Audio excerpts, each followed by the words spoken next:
অপেক্ষা আর হতাশার কয়েকটি ম্যাচ পেরিয়ে অবশেষে এলো সেই কাঙ্ক্ষিত মুহূর্ত।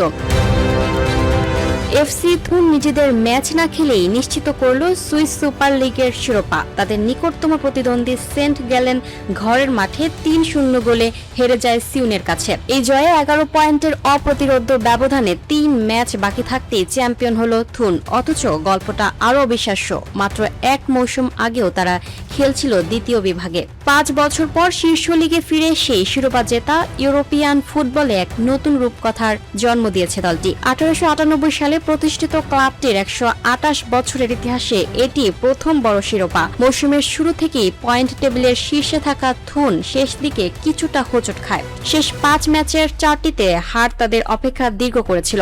গত ২৫ এপ্রিল লুগানোর বিপক্ষে জয় পেলেই শিরোপা নিশ্চিত হতো, কিন্তু সেই ম্যাচ হেরে যায় তারা।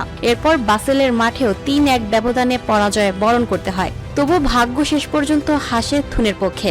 সমর্থকরা নিজেদের মাঠে বড় পর্দায় প্রতিদ্বন্দ্বীদের ম্যাচ দেখে উদযাপন শুরু করেন, যা রাতভর চলে। এর আগে ২০০৪-৫ মৌসুমে রানার্স আপ হওয়াই ছিল তাদের সেরা সাফল্য। এবার লিগ জিতে তারা আবার সুযোগ পাচ্ছে ইউরোপের মঞ্চে ফেরার। এটি একটি স্বপ্নের গল্প যা দীর্ঘদিন মনে রাখবে ফুটবল বিশ্ব। Lucky Akter, up to date news, Dhaka.